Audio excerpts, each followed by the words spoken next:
Kevin Dumas avait toujours été ignoré par sa professeure. Peu importe ses efforts, elle ne l'interrogeait jamais. Mais un jour, tout a changé. Elle a décidé de le mettre à l'épreuve devant toute la classe, espérant le voir échouer. Personne ne s'attendait à ce qui allait se passer quand il a enfin posé les mains sur le piano. Kevin remonta ses lunettes sur le bout de son nez et leva la main pour la 3e fois de la matinée.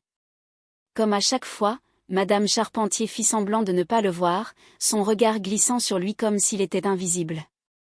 À côté de lui, Yanis étouffa un petit rire.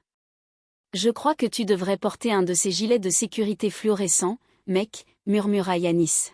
« Peut-être qu'elle finirait par te remarquer. » Kevin baissa lentement la main. « J'ai l'habitude. » Et sérieux, c'est presque un super pouvoir. Tu pourrais tricher aux examens et personne ne s'en rendrait compte. Kevin esquissa un sourire.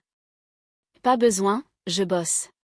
La salle de classe était étouffante en cette matinée de printemps. Le ventilateur de plafond tournait lentement, brassant à peine l'air lourd. L'horloge sur le mur rythmait le temps d'un tic-tac sonore qui résonnait dans l'esprit de Kevin. Il jeta un regard par la fenêtre, observant la cour vide. Encore une journée à être invisible. Tu devrais dessiner un visage sur ta main, continua Yanis en se penchant vers lui. Comme ça, quand tu la lèveras, au moins ce sera remarqué. Très drôle, marmonna Kevin en ouvrant son cahier. Les pages étaient parfaitement organisées, les dates soulignées et les informations mises en évidence avec différentes couleurs. Kevin avait toujours été méthodique dans ses études. Pas que ça ait jamais compté aux yeux de Madame Charpentier. Quelqu'un peut-il me dire quel a été l'impact de la révolution industrielle sur l'économie européenne, demanda Madame Charpentier en balayant la classe du regard.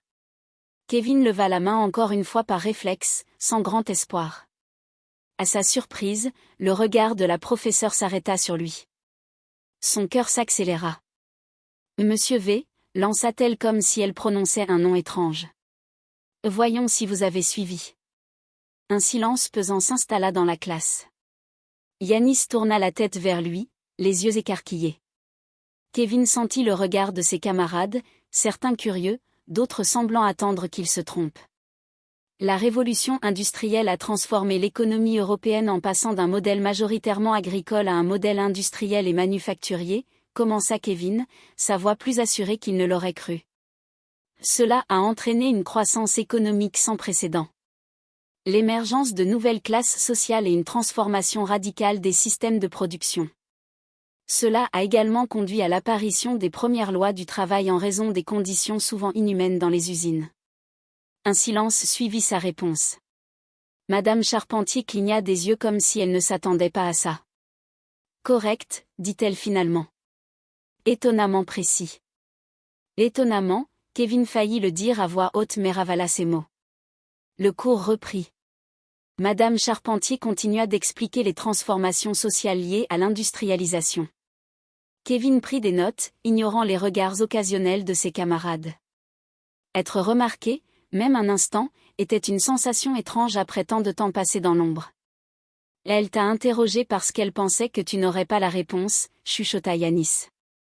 Ça se voyait à sa tête quand tu as répondu. Kevin haussa simplement les épaules. Il avait l'habitude des attentes basses.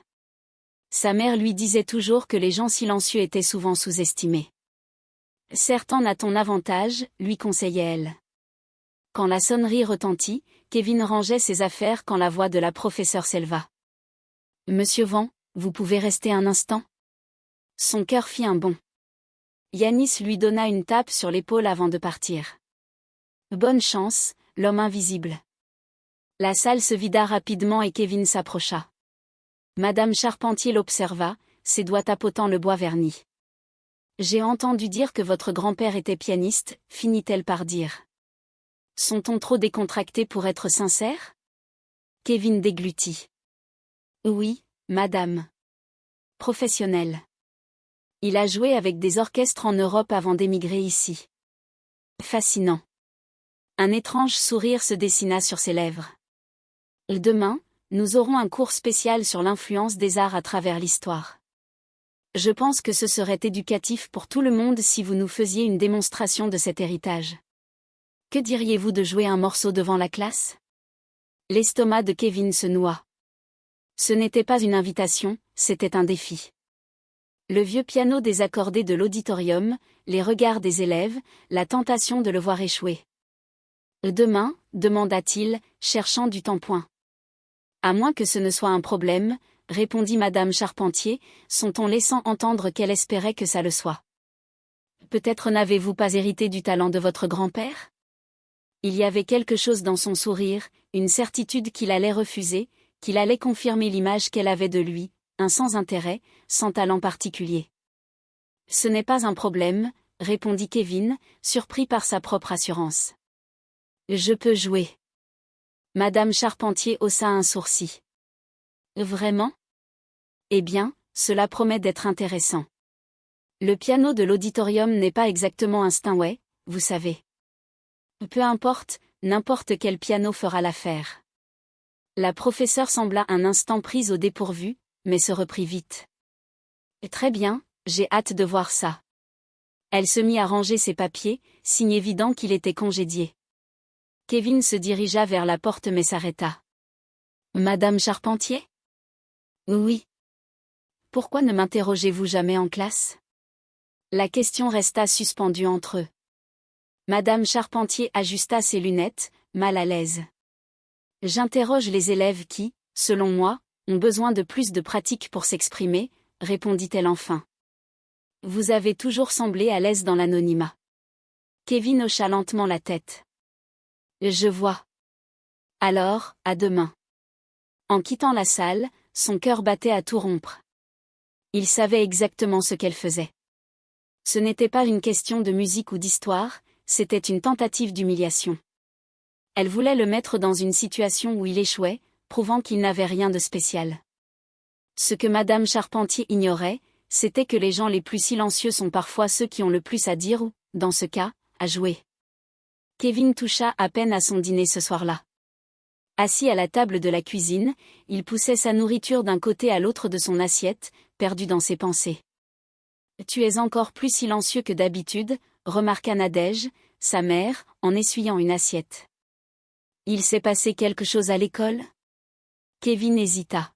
« Madame Charpentier m'a demandé de jouer du piano demain devant toute la classe. » Nadège s'arrêta net. « Ça, c'est inattendu. » Elle a mentionné papy. Je crois qu'elle espère me ridiculiser. Nadège s'assit en face de son fils. Ses yeux, si semblables aux siens, le scrutèrent un instant. « Et toi, qu'est-ce que tu en penses ?» Elle va être surprise, répondit Kevin, bien que sa voix trahisse son incertitude. Je vois bien qu'il y a autre chose qui te tracasse, dit Nadège, qui connaissait trop bien son fils. C'est quoi? Kevin posa enfin sa fourchette et fixa sa mère. Pourquoi elle fait ça? Pourquoi me choisir moi pour jouer? Elle ne me remarque. Jamais, maman, jamais. Et ça te dérange? Bien sûr que ça me dérange. Je travaille dur, j'apprends mes cours, je fais tout bien. Et pourtant? Nadège eut un sourire doux. Ton grand-père disait toujours que le piano ce n'est pas un instrument, c'est une voix. Et certaines personnes sont mal à l'aise quand quelqu'un qu'elles sous-estiment trouve la sienne. Et si tu te trompes, si tu bloques devant tout le monde, tu respires profondément et tu continues comme faisait ton grand-père. Nadège posa la main sur celle de son fils. Tu te souviens de ce qu'il disait toujours? Un léger sourire apparut sur les lèvres de Kevin. La musique est dans le silence entre les notes.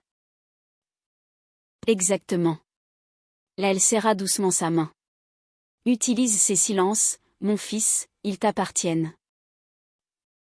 Après le dîner, Kevin s'approcha du piano droit dans un coin du salon. Ce n'était rien comparé au grand piano à queue que son grand-père jouait autrefois, mais il lui avait appartenu. Un cadeau lorsqu'il avait montré de l'intérêt pour la musique à l'âge de 6 ans. Il s'assit sur le banc, l'ajusta par habitude. Ses doigts effleurèrent les touches sans les enfoncer, juste pour en ressentir la texture familière. Il ferma les yeux et imagina l'auditorium de l'école, les rangées de chaises, les regards braqués sur lui. La peur tenta de s'installer. Il l'écarta. Il commença à jouer. D'abord des gammes simples, puis des morceaux plus complexes, de Debussy, Chopin et même un peu de Rachmaninoff que son grand-père lui avait appris. Les souvenirs revinrent avec la musique, les dimanches après-midi au piano avec papy, les histoires qu'il racontait sur ses concerts en Europe, ses conseils techniques et surtout ses leçons sur l'âme de la musique. La technique, tout le monde peut l'apprendre, disait son grand-père en corrigeant doucement la posture de ses mains ridées. Mais l'âme de la musique, ça vient de l'intérieur. Ce soir-là, allongé dans son lit, Kevin revivait ses souvenirs. Les mains de son grand-père guidant les siennes sur le clavier, l'odeur du bois verni du piano ancien, le son cristallin des notes emplissant la petite pièce. La musique n'est pas seulement dans tes doigts, disait papy, elle est dans ton cœur. Joue avec ton cœur et ils écouteront. Le sommeil tarda à venir et quand il arriva enfin, Kevin rêva de touches de piano et de visages attentifs. Le lendemain matin, l'école semblait différente. Des chuchotements s'élevèrent sur son passage dans les couloirs. Apparemment, la nouvelle s'était répandue. « C'est vrai que tu vas jouer aujourd'hui ?» demanda une fille d'une autre classe qui ne lui avait jamais parlé auparavant. « Il paraît, » répondit Kevin. « Il paraît que Madame Charpentier fait ça tous les ans », ajouta un garçon plus âgé. Elle choisit quelqu'un pour jouer dans l'espoir qu'il se ridiculise. $20 qu'il n'arrive même pas à jouer. Joyeux anniversaire, entendit Kevin en passant. La tension monta fil des heures. À midi, il n'avait presque rien avalé. Yanis s'assit à côté de lui, l'air inquiet. Tout le monde parle de ça, dit-il. Tu vas vraiment le faire? J'ai le choix? Tu pourrais dire que tu es malade. Kevin secoua la tête. Et lui donner cette satisfaction? Jamais. Yanis le fixa un moment. Tu sais vraiment jouer? Mon grand-père m'a appris quand j'étais petit. Et tu ne me l'as jamais dit?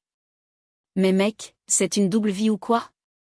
Il avait l'air sincèrement surpris. Pourquoi tu n'as jamais rien dit? Kevin haussa les épaules. Personne n'a jamais demandé. L'auditorium était plein quand ils entrèrent pour le cours d'histoire. Toute la classe était là, ainsi que quelques élèves d'autres sections qui avaient réussi à s'incruster. Sur la scène, sous la lumière jaune des projecteurs, trônait le vieux piano de l'école, un Steinway usé qui n'avait pas été accordé depuis bien longtemps. Madame Charpentier se tenait à côté de l'instrument, un sourire aux lèvres, un sourire qui ne touchait pas ses yeux. Quand tout le monde fut installé, elle prit la parole. Comme nous l'avons évoqué hier, aujourd'hui, nous allons parler de l'influence des arts à travers l'histoire et nous avons la chance d'avoir une démonstration en direct. Son regard se posa sur Kevin. Monsieur V nous fera découvrir un peu de l'héritage musical de sa famille. Un silence tomba dans la salle. Kevin sentit ses paumes devenir moites. C'était encore pire que ce qu'il avait imaginé. Tout ressemblait à un spectacle, une mise en scène soigneusement orchestrée. « Venez, monsieur Vance », fit Madame Charpentier d'un ton faussement encourageant. « Et nous ne vous prendrons pas trop de temps, promis. » Des rires étouffés se firent entendre tandis que Kevin se levait. Ses jambes semblaient peser une tonne tandis qu'il avançait vers le piano. Il s'assit sur le banc, l'ajusta légèrement. Le silence était assourdissant. Il pouvait sentir les regards curieux, moqueurs, certains même compatissants. Madame Charpentier l'observait avec un sourire qui trahissait à peine son attente de le voir échouer. Kevin inspira profondément, repensant aux mots de son grand-père. Puis il posa enfin ses doigts sur les touches. Les premières notes flottèrent dans l'auditorium comme des gouttes de pluie, douces, délicates, presque hésitantes.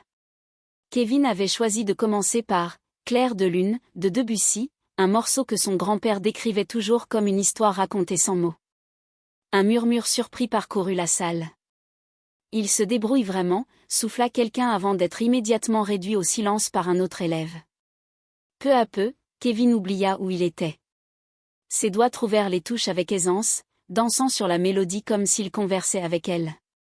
Le piano, bien que légèrement désaccordé, répondait à son toucher comme un vieil ami.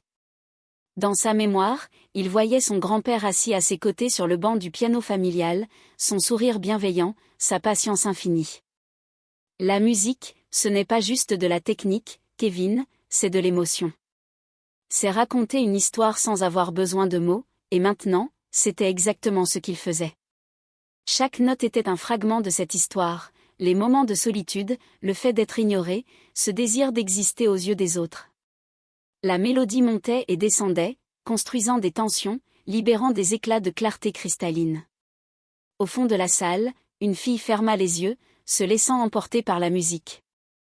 À côté d'elle, deux garçons qui chuchotaient plutôt écoutaient à présent en silence, presque captivés. Au premier rang, Yanis observait son ami avec un air stupéfait, comme s'il le voyait pour la première fois. Madame Charpentier, qui avait commencé par le regarder avec un sourire condescendant, avait maintenant les lèvres légèrement entr'ouvertes, trahissant sa surprise. Ses doigts s'agrippaient au bord du piano, les jointures blanchies par la pression. À un moment, elle fit mine de l'interrompre mais se ravisa. Couper court maintenant, ce serait admettre que son plan avait échoué, que le garçon invisible non seulement existait, mais qu'il brillait. La musique prit une tournure plus intense. Kevin enchaîna habilement sur un nocturne de Chopin, un morceau mêlant mélancolie et espoir. Ses doigts volaient sur les touches, tout son corps se mouvant avec la musique comme si chaque note résonnait à l'intérieur de lui. Dans le couloir, une professeure d'art, attirée par la mélodie, s'arrêta à la porte de l'auditorium. Intriguée, elle entra discrètement et s'adossa au mur du fond, les yeux rivés sur le garçon au piano. Quelqu'un dans l'assemblée laissa échapper un souffle impressionné. Yanis, les yeux écarquillés, ne tentait même plus de cacher son étonnement. Certains élèves fermaient les paupières, absorbés par la musique. D'autres tournaient leur regard entre Madame Charpentier et Kevin, commençant à comprendre ce qui se jouait réellement sous leurs yeux. Pour conclure, Kevin choisit un morceau plus léger, une composition de son grand-père, une pièce méconnue mais qui avait toujours été sa préférée. Ses mains couraient à présent avec assurance sur le clavier, tissant une danse sonore qui parlait de joie après la tristesse, de lumière après l'ombre. Lorsque la dernière note s'évanouit dans l'air, un silence presque sacré s'installa. Puis, comme une vague impossible à retenir, les applaudissements éclatèrent. D'abord timides, puis de plus en plus forts jusqu'à ce que l'auditorium tout entier se lève pour l'acclamer. Madame Charpentier resta immobile un instant, comme figée, ne sachant que faire. Finalement, elle joignit ses mains aux applaudissements, mais son sourire restait crispé, figé sous une politesse de façade. Lorsque l'enthousiasme retomba, Kevin se leva du piano. Sa timidité habituelle avait disparu, remplacée par une assurance tranquille qu'il n'avait jamais affichée auparavant. « Merci », dit-il simplement. « C'était impressionnant, Monsieur Vance », déclara Madame Charpentier, tentant de reprendre la main sur la situation. « Une vraie surprise. » « Une surprise vraiment », intervint une voix au fond de la salle. La professeure d'art s'avança vers eux, les bras croisés, un sourcil levé. Ou bien était-ce exactement ce que vous espériez en le mettant dans cette situation ? Un frisson parcourut l'audience. Madame Charpentier ajusta ses lunettes, visiblement mal à l'aise. « Professeur Faure, quel plaisir de vous voir parmi nous », répondit-elle avec un sourire forcé. Nous explorions simplement les liens entre la musique et l'histoire. Bien sûr, rétorqua la professeure Faure, son ton laissant entendre qu'elle n'en croyait pas un mot. Elle se tourna vers Kevin. Et c'était exceptionnel, jeune homme, vous avez un talent rare. Merci, répondit Kevin, surpris par ce soutien inattendu. Puis il se tourna vers Madame Charpentier. Puis-je vous poser une question, madame ? La professeure parut brièvement déconcertée. Bien sûr. Pourquoi m'avoir choisi moi pour jouer aujourd'hui ? Vous ne m'avez jamais interrogé en cours. En fait, je crois bien que c'est la première fois que vous remarquez réellement que j'existe. Un silence pesant s'installa à nouveau dans l'auditorium. Les élèves suivaient l'échange, leur regard allant de Kevin à leur professeur, attendant sa réponse. Je pensais que ce serait une opportunité éducative, répondit-elle sur la défensive, pour montrer à tous comment la musique influence notre perception historique. Je vois, répondit Kevin, son calme mais ferme. J'avais l'impression que c'était plutôt une opportunité pour me voir échouer. Madame Charpentier rougit légèrement.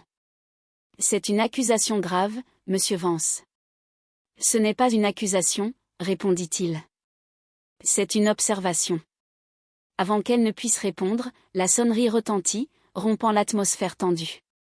Les élèves commencèrent à se lever, mais beaucoup s'approchèrent de Kevin, le félicitant, lui demandant depuis combien de temps il jouait, où il avait appris. Le garçon invisible était soudainement au centre de toutes les attentions.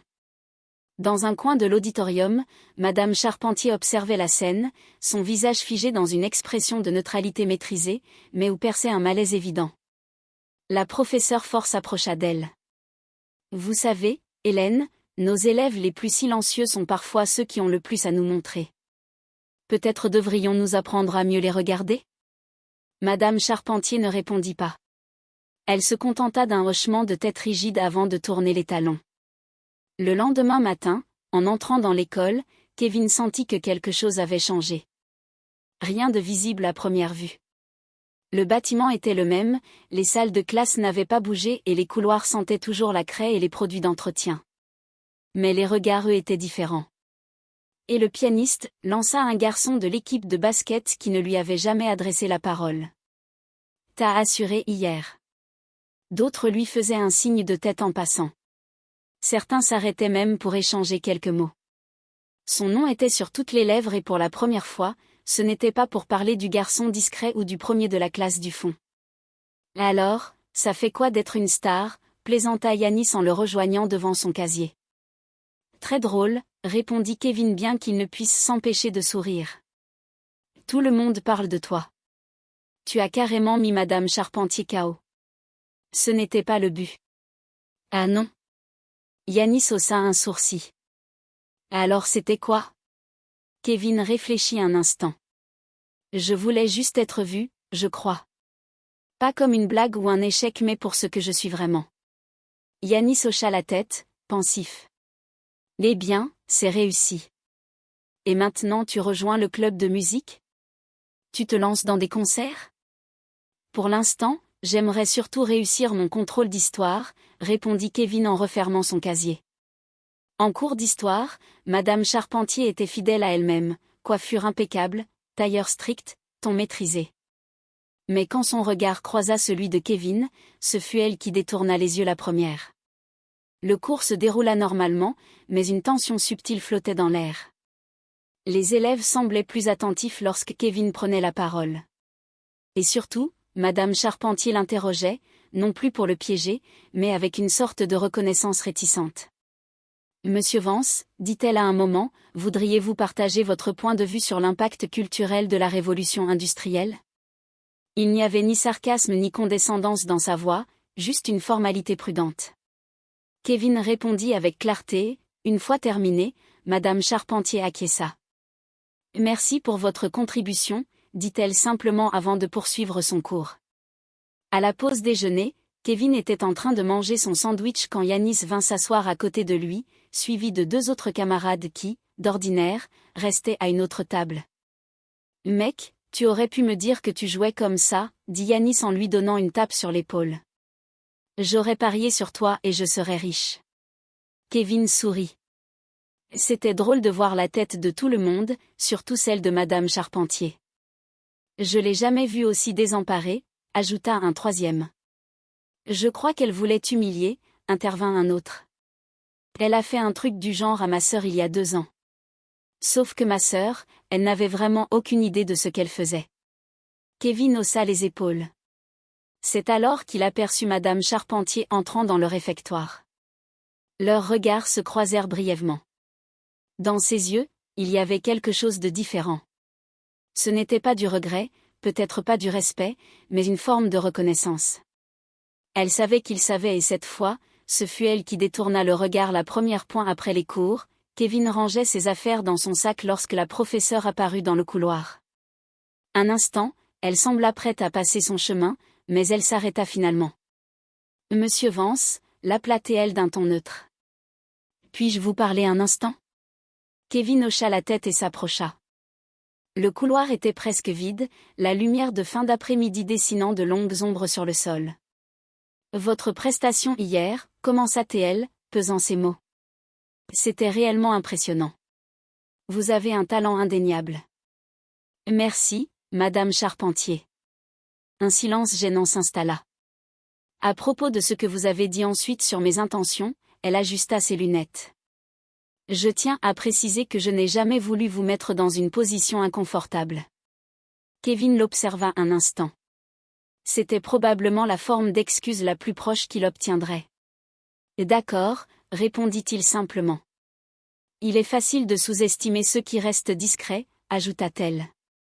Madame Charpentier le scruta comme si elle le voyait réellement pour la première fois. Oui, je suppose que oui, hésita-t-elle. Le club de musique cherche de nouveaux membres.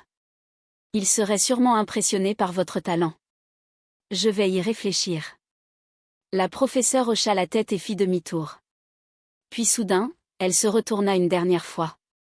Vous savez, monsieur V, en toutes ces années d'enseignement, j'ai appris que les gens nous surprennent rarement. C'est rafraîchissant d'avoir tort parfois. Sur ces mots, elle s'éloigna, laissant Kevin seul dans le couloir. Ce n'était pas une transformation spectaculaire. Madame Charpentier resterait exigeante, peut-être même injuste par moments. Mais quelque chose avait changé, une infime fissure dans son armure, un début de reconnaissance. Ce soir-là, en rentrant chez lui, Kevin trouva sa mère dans la cuisine. « Alors, comment s'est passée ta journée ?» demanda-t-elle. « Différente », répondit-il en s'installant au piano. « Je crois que cette fois, on m'a vraiment vu. »« Et comment tu te sens ?» Kevin réfléchit un instant en effleurant doucement les touches. « Bien, mais ce n'est pas une question du regard des autres, c'est moi qui me vois différemment. » Nadège sourit. « Ton grand-père serait fier de toi. » Pas parce que je joue bien, ajouta Kevin, mais parce que j'ai enfin compris ce qu'il voulait dire en parlant de trouver ma propre voix. Alors qu'il rentrait chez lui sous la lumière dorée du soleil couchant, un sourire effleura ses lèvres. Pour la première fois depuis longtemps, il ne se sentait plus invisible. Il n'avait pas eu besoin de crier pour être entendu. Sa musique, son talent, sa voix avaient parlé pour lui et au fond, c'était tout ce que son grand-père avait toujours voulu lui enseigner. Ce n'était pas une question d'applaudissement ou de reconnaissance. C'était une question de trouver sa propre voix et d'avoir le courage de l'utiliser, même lorsque les autres s'attendent à votre silence. Le son le plus puissant, disait toujours son grand-père, c'est celui que personne ne s'attend à entendre.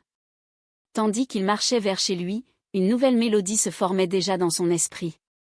Une musique rien qu'à lui pour raconter une histoire qui ne faisait que commencer.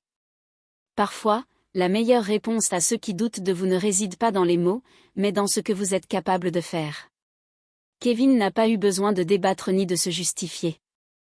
Il a simplement laissé son talent parler pour lui et au final, même ceux qui l'ignoraient ont été obligés d'écouter. Avez-vous déjà eu l'impression d'être sous-estimé ?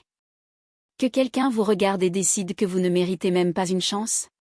Partagez votre expérience en commentaire et envoyez cette vidéo à quelqu'un qui a besoin de se rappeler que le talent et la détermination finissent toujours par briller. Note, j'ai corrigé quelques erreurs typographiques et amélioré la fluidité du texte tout en respectant l'histoire originale. Si vous souhaitez une version strictement fidèle sans modification, dites-le moi.